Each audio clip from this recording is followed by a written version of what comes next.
ಇನ್ನು ಇಕ್ಬಾಲ್ ಹುಸೇನ್ ಮಾತಿಗೆ ಡಿಕೆ ಶಿವಕುಮಾರ್ ಕಿಡಿಕಾರಿದ್ದಾರೆ. ಯಾವ ನಾಯಕತ್ವ ಬದಲಾವಣೆಯೂ ಇಲ್ಲ ಎಂದಿದ್ದಾರೆ ಡಿಕೆಶಿ. ಇಕ್ಬಾಲ್ ಹುಸೇನ್ಗೆ ನೋಟಿಸ್ ಇಶ್ಯೂ ಮಾಡ್ತೀನಿ ಎಂದಿದ್ದಾರೆ. ಬಿಆರ್ ಪಾಟೀಲ್, ಬಾಲಕೃಷ್ಣ ಯಾರೇ ಆಗಿರಲಿ ಯಾರೂ ಮಾಧ್ಯಮಗಳ ಮುಂದೆ ಹೋಗಬಾರದು ಅಂತ ಹೇಳಿ ಶಾಸಕರಿಗೆ ಡಿಕೆ ಶಿವಕುಮಾರ್ ಖಡಕ್ ಎಚ್ಚರಿಕೆಯನ್ನ ಕೊಟ್ಟಿದ್ದಾರೆ. ಸಿಎಂ ಸಿದ್ದರಾಮಯ್ಯ ಕೈ ಬಲಪಡಿಸ್ತೀವಿ ಅನ್ನುವಂತಹ ಸ್ಟೇಟ್ಮೆಂಟ್ ಅನ್ನ ಕೊಟ್ಟಿದ್ದಾರೆ ಸಿಎಂ ಡಿಕೆ ಶಿವಕುಮಾರ್. ಇದು ಕುತೂಹಲಕ್ಕೆ ಕಾರಣ ಆಗ್ತಾ ಇದೆ.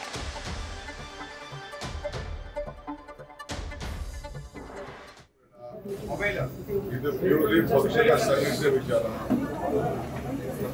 ಎಲ್ಲ ಇಡೀ ದೇಶದಲ್ಲೇ ಎಲ್ಲ ಬ್ಲಾಕ್ಗಳು, ಜಿಲ್ಲಾ ಕಾಂಗ್ರೆಸ್ ಅಧ್ಯಕ್ಷರು ಇದನ್ನೆಲ್ಲ ಚೇಂಜ್ ಮಾಡ್ತಾ ಇದ್ದೀವಿ.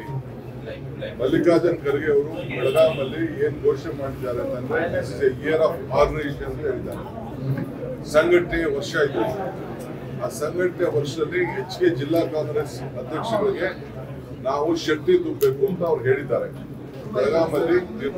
ಅದಾದ್ಮೇಲೆ ಡೆಲ್ಲಿಗೆ ಎಲ್ಲ ಡಿಸಿಸಿ ಅಧ್ಯಕ್ಷಗಳನ್ನ ಕರೆಸಿ ಡೆಲ್ಲಿಲಿ ಮೀಟಿಂಗ್ ಮಾಡಿದ್ದಾರೆ. ರಾಹುಲ್ ಗಾಂಧಿ, ಮಲ್ಲಿಕಾರ್ಜುನ್ ಖರ್ಗೆ ಅವರು, ಜನರಲ್ ಸೆಕ್ರೆಟರಿ ಅವರೆಲ್ಲ ಕೂತ್ಕೊಂಡು ನಮ್ಮನ್ನ ಕೆಳಗಡೆ ಕುಂಡಿಸಿ ಎಲ್ಲ ಜಿಲ್ಲಾ ಕಾಂಗ್ರೆಸ್ ಅಧ್ಯಕ್ಷಗಳನ್ನ ಪ್ರತ್ಯೇಕವಾಗಿ ಒಂದೊಂದು ಡಿವಿಷನ್ ಕರೆದು 300 ಜನ ಕರೆದು ಬೆಳಗ್ಗೆಯಿಂದ ಸಾಯಂಕಾಲ ಗಂಟ ಮಾತಾಡಿದ್ದಾರೆ. ಪ್ರತಿಯೊಂದು ಯಾವ ರೀತಿ ಬಿಲ್ಡಿಂಗ್ ಕಟ್ಟಬೇಕು, ನೀವು ಯಾವ ರೀತಿ ಆಫೀಸ್ ಸ್ಟ್ರಕ್ಚರ್ ಮಾಡಬೇಕು, ನಿಮ್ಮ ಜವಾಬ್ದಾರಿ ಏನು ಅಂತೇಳಿ ಅದನ್ನ ಹೊಸ ಒಂದು ರೂಪ ಅದಕ್ಕೆ ಕೂಡ ಕೊಟ್ಟಿದ್ದಾರೆ. ಈಗ ನೋಡಿ ನಮ್ಮ ವರ್ಕಿಂಗ್ ಪ್ರೆಸಿಡೆಂಟ್ ಇಲ್ಲಿದ್ದಾರೆ. ಇವರು ಅವರೇ ಹೋಗಿ ಒಂದು ಜಿಲ್ಲೆಗೆ ಅವ್ರಿಗೆ ಹಾಕಿದ್ದಾರೆ. ಅಲ್ಲಿ ಯಾರು ಮಾಡಬೇಕು, ಏನ್ ಮಾಡಬೇಕು ಅಂತ ಪ್ರತಿಯೊಂದು ಬ್ಲಾಕ್ ಅಲ್ಲೂ ಕೂಡ ಅವ್ರು ಹೋಗಿ ಮೀಟಿಂಗ್ ಮಾಡ್ತಾ ಇದ್ದಾರೆ. ಹರಿಪ್ರಸಾದ್ ಇನ್ಚಾರ್ಜ್ ಸೆಕ್ರೆಟರಿ ಕೂಡ ಅವರೇ ಹೋಗಿ ಮೀಟಿಂಗ್ ಮಾಡ್ತಾ ಇದ್ದಾರೆ. ಹಂಗೆ ನಾವು ಕೂಡ ಇಲ್ಲಿ ಕೆಲವು ಟೀಮ್ ನ ಲೋಕಲ್ ಕಳಿಸ್ತಾ ಇದ್ದೀವಿ, ಎಲ್ಲಾ ಕಡೆ ಕಳಿಸ್ತಾ ಇದ್ದೀವಿ. ಬೆಂಗಳೂರು ನಗರಕ್ಕೂ ಕೂಡ ಒಬ್ಬ MLA ಇನ್ನೊಂದು ಖಾಲಿ ಇರುವ ಕ್ಷೇತ್ರಕ್ಕೆ ಇನ್ಚಾರ್ಜ್ ಹಾಕಿದೀವಿ. ಇಲ್ಲೂ ಕೂಡ ಇನ್ಚಾರ್ಜ್ ಹಾಕಿ ಸಂಘಟನೆನ ನಾವು ಪ್ರಾರಂಭ ಮಾಡ್ತಾ ಇದ್ದೀವಿ. ನಮ್ದು ಹೊಸ ಈಗೇನು ಮುಂದಕ್ಕೆ ಏನು ಎಲೆಕ್ಷನ್ ಮಾಡಬೇಕು ಅದನ್ನು ಆದಷ್ಟು ಜಲ್ದಿ ನಾವು ಅದಕ್ಕೆ ತೀರ್ಮಾನ ಮಾಡ್ತಾ ಇದ್ದೀವಿ. ಅವ್ರು ಬಂದಿರೋದು ಸಂಘಟನೆ ವಿಚಾರ, ಜೊತೆಗೆ ಏನಾದ್ರು ಗ್ರೀವೆನ್ಸಸ್ ಇದ್ದು ಅಂದ್ರೆ ಹೇಳಿ ಅಂತ ಅವರು ಲೆಕ್ಕಾಚಾರ ಆಗ್ತಾ ಇದ್ದಾರೆ. ಕೆಲವರು ಇವೆಲ್ಲ ಸ್ಟೇಟ್ಮೆಂಟ್ಗಳು ಬರ್ತಾ ಇದ್ದಾವೆಲ್ಲ ಪಾರ್ಟಿನ ಡಿಸಿಪ್ಲಿನ್ ತರಬೇಕು. ಪಾರ್ಟಿ ಡಿಸಿಪ್ಲಿನ್ ಇಸ್ ಮಾಡಿ. ಅದು ಬಿಟ್ಬಿಟ್ರೆ ಯಾವ ಲೀಡರ್ಶಿಪ್ ಚೇಂಜ್ ವಿಚಾರ ಇಲ್ಲ, ಡಿಸ್ಕಷನ್ ಇಲ್ಲ, ಏನಿಲ್ಲ. ಅವೆಲ್ಲ ಯಾರು ನಾವು ಯಾವುದಕ್ಕೂ ಆ ಥರದಲ್ಲಿ ಯಾರು ಇಲ್ಲ. ನಮಗೆ 2028 ಇಸ್ ಇಂಪಾರ್ಟೆಂಟ್. ಇಕ್ಬಾಲ್ ಹುಸೇನ್ ಅವರು ತಾವು ಸಿಎಂ ಇಕ್ಬಾಲ್ ಹುಸೇನ್ಗೆ ನೋಟಿಸ್ ಇಶ್ಯೂ ಮಾಡ್ತೀನಿ. ನನಗೆ ಯಾರು ಸಿಎಂ ಆಗ್ತೀನಿ ಅಂತ ನಂಗೆ ಹೇಳೋದ ಅವಶ್ಯಕತೆ ಇಲ್ಲ. ಇವತ್ತು ನಾಳೆನೆ ಅವ್ರಿಗೆ ನೋಟಿಸ್ ಇಶ್ಯೂ ಮಾಡ್ತೀನಿ. ಹೇಳೋದು ಬೇಡ, ಅದೆಲ್ಲ ಬೇರೆ ವಿಚಾರ. ಪ್ರೆಸ್ ಮುಂದೆ ಯಾರು ಹೋಗ್ಬಾರ್ದು. ನಾನು ಹೇಳ್ತಾ ಇದ್ದೀನಿ, ನೋ ಪ್ರೆಸ್. ಇಕ್ಬಾಲ್ ಹುಸೇನ್ ಹೇಳೋದಷ್ಟೇ, DC ಪಾಟೀಲ್ಗೂ ಹೇಳೋದಷ್ಟೇ, ಹೇಳೋದಷ್ಟೇ, ಬಾಲಕೃಷ್ಣ ಹೇಳೋದಷ್ಟೇ. ಯಾರು ಇದನ್ನ ಅವಶ್ಯಕತೆ ಇಲ್ಲ. ಮುಖ್ಯಮಂತ್ರಿಗಳು ಸಿದ್ದರಾಮಯ್ಯನವರು ಇದ್ದಾರೆ, ಅವ್ರ ಕೈ ಬಲಪಡಿಸೋದು ನಮ್ಮ ಸರ್ಕಾರ ಕೈ ಬಲಪಡಿಸೋದು ಅಷ್ಟೇ. ಅನುದಾನದ ವಿಚಾರದಲ್ಲಿ ಮತ್ತೆ ಬೇಸರ ವ್ಯಕ್ತ ಮಾಡ್ತಾರೆ ಸಿದ್ದರಾಮಯ್ಯ. ನೋಡ್ರಿ, ನಾವು 1,00,000 ಕೋಟಿ ರೂಪಾಯಿ ಅಷ್ಟು ನಾವು ವೆಲ್ಫೇರ್ ಸ್ಕೀಮ್ ಕೊಡ್ತಾ ಇದ್ದೀವಿ. ಇದು ನಿಮ್ಮ ತಲೆಯಲ್ಲಿ 54,000 ಕೋಟಿ ರೂಪಾಯಿ ಇರಿಗೇಷನ್ ಹೋಗ್ತಾ ಇದೆ. ಇದಕ್ಕೆ ಗ್ಯಾರಂಟಿ ಹೋಗ್ತಾ ಇದೆ. 19,000 ಕೋಟಿ ರೂಪಾಯಿ ಪವರ್ ಹೋಗ್ತಾ ಇದೆ. ಪವರ್ ರೈತರುಗಳಿಗೆ ಪವರ್ ಕೊಡ್ತಾರೆ. ಸೋಷಿಯಲ್ ವೆಲ್ಫೇರ್ ಸ್ಕೀಮ್ ಅಲ್ಲಿ ಬೇರೆ ಎಲ್ಲ ಕಡೆ ಸ್ಕೀಮ್ಗಳು ಒಟ್ಟು ಸೇರಿದ್ರೆ ಹೆಚ್ಚು ಕಮ್ಮಿ 1,00,000 ಕೋಟಿ ರೂಪಾಯಿ ಅಷ್ಟು ನಾವು ವೆಲ್ಫೇರ್ ಸ್ಕೀಮ್ಗೆ ಕಾರ್ಪೊರೇಷನ್ ಇಂದ ಹಿಡಿದು ಬೇರೆ ಎಲ್ಲ ಕಡೆನೂ ಕೂಡ ನಾವು ವೆಲ್ಫೇರ್ ಸ್ಕೀಮ್ಸ್ಗೆ ಜನರಿಗೆ ನಾವು ಸಹಾಯ ಮಾಡ್ತೇವೆ. ಅದು ಯಾರಿಗೆ? ಅದು ಜನರ ಅಭಿವೃದ್ಧಿಗಲ್ವಾ, ಕ್ಷೇತ್ರಕ್ಕೆ ಅಭಿವೃದ್ಧಿಗಲ್ವಾ? ಎಲ್ಲ ಡಿಪಾರ್ಟ್ಮೆಂಟ್ ಅಲ್ಲೂ ಕೂಡ ಒಂದೊಂದು ನಿಗಮಗಳಿದೆ. ಆ ನಿಗಮಗಳಲ್ಲಿ ಗಾಡಿ ತಗೊಳ್ತಾ ಇದೀವಿ, ಇದು ರೈತರಿಗೂ ಕೊಡ್ತಾ ಇದೀವಿ, ಮನೆಗಳು ಕೊಡ್ತಾ ಇದೀವಿ, ಈ ಹೌಸಿಂಗ್ಗಳಿಗೆ ದುಡ್ಡು ಕೊಡ್ತಾ ಇದೀವಿ. ಇದೆಲ್ಲ ವೆಲ್ಫೇರ್ ಸ್ಕೀಮ್ ಅಲ್ವಾ? 1,00,000 ಕೋಟಿ ರೂಪಾಯಿ ಕಡಿಮೆ ಏನಿಲ್ಲ. ಅದು ನಮ್ಮ ರಾಜ್ಯದಲ್ಲಿ ಆಗ್ತಾ ಅಷ್ಟು ವೆಲ್ಫೇರ್ ಸ್ಕೀಮು ಈ ದೇಶದಲ್ಲಿ ಯಾವ ರಾಜ್ಯದಲ್ಲೂ ಇಲ್ಲ. ಅದನ್ನ ಎಲ್ಲರೂ ಕೂಡ ಅರ್ಥ ಮಾಡ್ತಾರೆ. ಮಾಲೂರು MLA ನಂಜೇಗೌಡರಿಗೆ ನೀವೇನ KMF ಅಧ್ಯಕ್ಷ ಸ್ಥಾನ ಕೊಡಿಸ್ತೀವಿ ಅಂತ ಭರವಸೆ ಕೊಟ್ಟಿದ್ದೀರಂತಲ್ಲ ಸರ್, ನಿಜ ಅವರೇ ಹೇಳಿದ್ದಾರೆ. ನಾನು ರಾಜಕಾರಣ, ಕೋಆಪರೇಷನ್ ಬೇರೆ, ಪೊಲಿಟಿಕಲ್ ಡೆವಲಪ್ಮೆಂಟ್ ಬೇರೆ, ನನಗೆ ಚರ್ಚೆ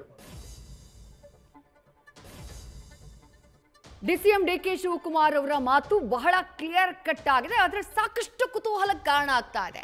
ಆ ನಿನ್ನೆಯ ದೃಶ್ಯಗಳನ್ನ ನೀವು ಗಮನಿಸ್ತಾ ಇದ್ದೀರಲ್ಲ, ಅಲ್ಲಿ ಮೈಸೂರಿನಲ್ಲಿ ಬಾಗಿನ ಕೊಡೋಕೆ ಹೋದಂತಹ ಸಂದರ್ಭದಲ್ಲಿ ಆಗ ಸಿಎಂ ಸಿದ್ದರಾಮಯ್ಯ ಅವರು ಡಿ.ಕೆ. ಶಿವಕುಮಾರ್ ಅವರು ನಾವು ಒಗ್ಗಟ್ಟಾಗಿದ್ದೀವಿ, ನಮ್ಮ ಮಧ್ಯೆ ತಂದಿಡೋದಕ್ಕೆ ಸಾಧ್ಯ ಇಲ್ಲ, ನಾವಿಬ್ರು ಜೊತೆಯಾಗಿದ್ದೀವಿ ಅನ್ನುವಂಥ ಸಂದೇಶವನ್ನ ಪಾಸ್ ಮಾಡಿದ್ರು. ಬಹಳ ಭರ್ಜರಿಯಾಗಿ ಸಂದೇಶವನ್ನ ಪಾಸ್ ಮಾಡುವಂತಹ ಪ್ರಯತ್ನ ಸಿಎಂ ಸಿದ್ದರಾಮಯ್ಯ ಅವರಿಂದ ಆಗಿತ್ತು. ಇವತ್ತು ಬಹುಶಃ ಡಿ.ಕೆ. ಶಿವಕುಮಾರ್ ಅವರ ಸರದಿ ಅಂತ ಕಾಣಿಸುತ್ತೆ. ಯಾವತ್ತೂ ಈ ವಿಚಾರಗಳಿಗೆ ಸಂಬಂಧಪಟ್ಟ ಹಾಗೆ ಅವರು ಇಂಥದ್ದೊಂದು ಪ್ರತಿಕ್ರಿಯೆಯನ್ನ ಕೊಟ್ಟಿದ್ದಿಲ್ಲ ಕಳೆದ ಕೆಲ ತಿಂಗಳುಗಳಲ್ಲಿ. ಆದರೆ ಇವತ್ತು ಪ್ರತಿಕ್ರಿಯಿಸಿದ್ದಾರೆ. ನನ್ನನ್ನು ಯಾರು ಮುಖ್ಯಮಂತ್ರಿ ಆಗಬೇಕು ಅಂತ ಹೇಳೋದು ಬೇಡ, ಆ ರೀತಿಯಾಗಿ ಯಾರಾದರೂ ಸ್ಟೇಟ್ಮೆಂಟ್ ಕೊಟ್ರೆ ಅವ್ರ ವಿರುದ್ಧ ಕ್ರಮ ಆಗುತ್ತೆ, ಯಾರೂ ಕೂಡ ಪ್ರೆಸ್ ಮುಂದೆ ಹೋಗಬಾರ್ದು. ನಮ್ಮ ಲಕ್ಷ್ಯ ಏನಿದ್ರು 2028ರ ವಿಧಾನಸಭಾ ಚುನಾವಣೆ, ಸಿದ್ದರಾಮಯ್ಯ ಅವರು ಮುಖ್ಯಮಂತ್ರಿ ಆಗಿರ್ತಾರೆ, ಅವರಿಗೆ ಶಕ್ತಿಯನ್ನ ತುಂಬುವಂತಹ ಕೆಲಸವನ್ನ ನಾವು ಮಾಡ್ತೀವಿ. ಬಹಳ major statement DCM DK. Shivakumar ಅವರ ಕಡೆಯಿಂದ.